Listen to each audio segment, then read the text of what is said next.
How hard is it to qualify as a police officer with a pistol? Well, in today's video, we're going to see how well little old me does in the current Georgia Law Enforcement Pistol Qualification course. That's what's coming up next here on Survival on Purpose.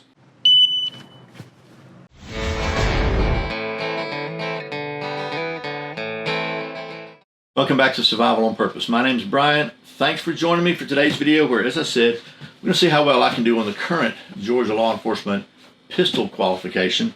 But first, as usual, today's words of wisdom from the Bible, and today's verse is often quoted by gun people. I think it's especially relevant to today's video. It's Psalm 144, verse 1, a Psalm of David. Praise the Lord, who is my rock. He trains my hands for war and gives my fingers skill for battle. And a big thank you to my friends at XS Sights for sponsoring this and many other videos. Said it before and I'll say it again. I've got XS Sights on every single pistol that I carry for self-defense. The only sights I trust my life to. And I was a paying XS Sights customer literally for years before they reached out and asked me if I wanted to allow them to sponsor the channel. And man, what a better fit. A company that I trust my life to their products sponsor on the channel. So I have no hesitation about recommending XS Sights, obviously. So anyway, XS Sights are made in the USA. They are the fastest sights in any light. If you go to their website, you'll find some really great stuff. And if you find a little box to enter a code, you enter SOP15, you'll be glad you did. So let's talk about the meat of this video now. If little old me can pass the pistol qualification class test or requirements for Georgia law enforcement officers 2025. And I got on the old internet, looked up the requirements. I think they're correct. The previous requirements that I found first had a 25-yard stage in them. This does not. Seems maybe that's a little easier, but as far as I know, this is the current one. And I got the current targets from Amazon, but they are the Georgia Public Safety Training Center targets, the right ones. So I got the targets, I got the requirements. Gonna need either a shot timer or a buddy with a stopwatch.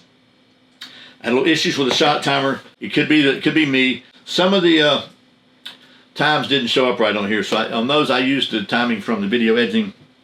But it's good to have a shot timer because you set the random start. When it beeps, you know the drill begins. So that's where your time starts. Also, I ran this with my Ruger RXM with the Meprolite. Which one is this? This is the Meprolite MPO-F and XS Sights Big Dots. Actually, they're DXT2 Pros suppressor height. So that's what I run her with. All right, so the rules of the game, so to speak. Just kind of set this up. Going to be shooting at three distances: 3 yards, 7 yards, and 15 yards. 30 total rounds with 3 magazines. 10 rounds in one, 8 in one, and 12 in one, and 2 of the 2 SQT A1 targets. Because I'm doing Georgia. The way the scoring works is you've got chest, center mass, and headshots is what the requirements are. Center mass is from this little dotted line here, down around here in the zone. Hopefully you can see those dotted lines. And the head and neck is at the top, obviously. And anything in the correct zone is 10 points. Anything on the silhouette but outside the zone is 5 points. Anything in the green is 0. You've heard me call that a dead grandma because it didn't stop. You can debate on whether or not a qualification that allows you to pass if you potentially hit an innocent bystander is valid. That's another video. That's disqualification. That's what we're taking. So that being said, to be fair, I ran this thing twice. The footage you're going to see is the second run. The first footage, between the issues I was having with the timer and the fact that I was turning the video camera on and off between phases. I forgot to turn it on a couple times. I just didn't have a good complete footage of the first run. So you can find out after you see the second one if I passed it or not. And then the second one, well, here it is. So let's do it.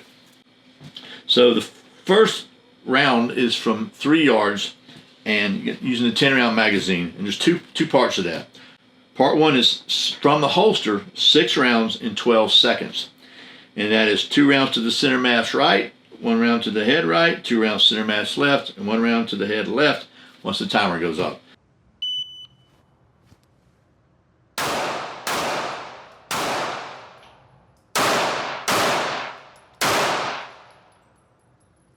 And I got that in 9 seconds is what I'm showing on the video editing. So that's not even close. I guess that's 3 seconds to spare. The second part is from low ready, 4 rounds in 8 seconds. And that's 2 rounds center mass right, 2 rounds center mass left. Then reload, put your new magazine in your 8-round magazine.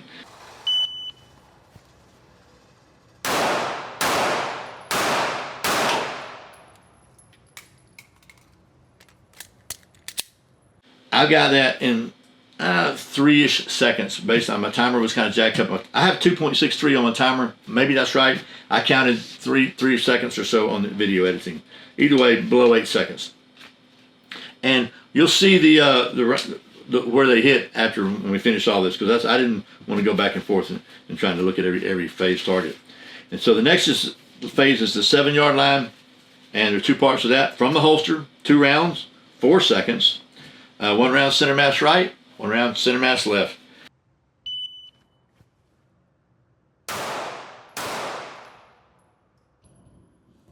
And my timer said 3.34 seconds, so I'll take that.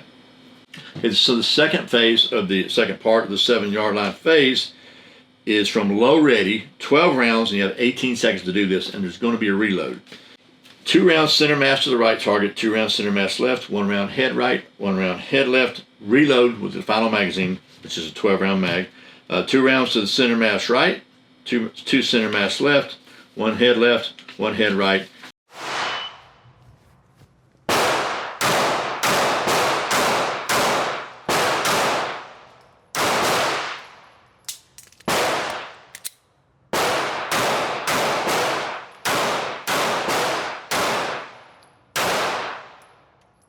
And you had 18 seconds to do that. I got it. The timer I had showed 18:39, but I don't think that's right. I checked it on the video editing, and it's 15 seconds. So you can do the one Mississippi on it yourself, see how well I did. And then finally, take it out to 15 yards, and 2 parts of that. The first part is from the holster, 4 rounds, 8 seconds, and 2 rounds center mass left, 2 rounds center mass right.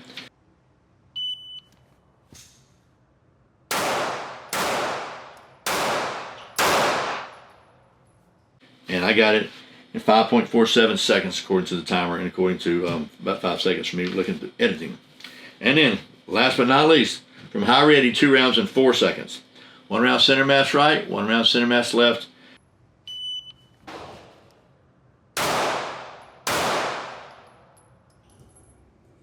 And I got it in 3.43 seconds. So, squeaked under that 4-second line. Okay, so how well did I do? I said I was going to show you the first run that I didn't get on camera, so I'll do that now just to be fair. So I had one of the targets, and I don't remember if this is the left or the right, to be honest with you, but I had a 1, 2, 3 out of the 10 zone, so that gave me a score of 12 in and 3 out, 135 on one target. And then the second target, not really happy with, not too proud of. I just dropped the others. I had 1 out and only 13 in because I had 1 dead grandma here. So that gave me 270 points total, 270. So still a passing grade, even with a dead grandma. Still not sure what I think of that. On the second run, and I don't remember which one is which on these either, but I think this is the left one. I had a perfect run on this one. So 150 on this target, perfect. This target I had 3 outs, 1, 2, 3, and 12 ins, that's 135, so that makes 185, although that right there is like a Mike Tyson here. I don't think that would have stopped, so that I would call that a dead grandma. Okay, so let's see if we can wrap this up. Is it worthwhile to do this? I think absolutely it is. If you're interested in being honest with yourself and checking yourself, and I think it's important to do so because we have a tendency to practice the things we're good at because they make us feel good, to get a little endorphin rush, and to really avoid testing ourselves because we don't want the potential that we might fail. I would encourage you to do so. because, as my friend James Yeager used to say in every video, your responsibility to be ready for the fight never ends. If you're going to carry something that is a deadly weapon, you owe it to yourself, to those you are protecting, and to anybody else that might be in range of an errant shot, to become as proficient as possible with that firearm. Chuck Norris wears sunglasses to protect the sun from his eyes. Hopefully this video has been somewhat informative, maybe even mildly entertaining, and most of all, I hope it has inspired you to test yourself and see how you fare, and then continue to move along the pathway of mastery, one step at a time. So I really sincerely appreciate you watching Survival on Purpose. Remember, survival is not an accident. Be prepared. I'll see you next time.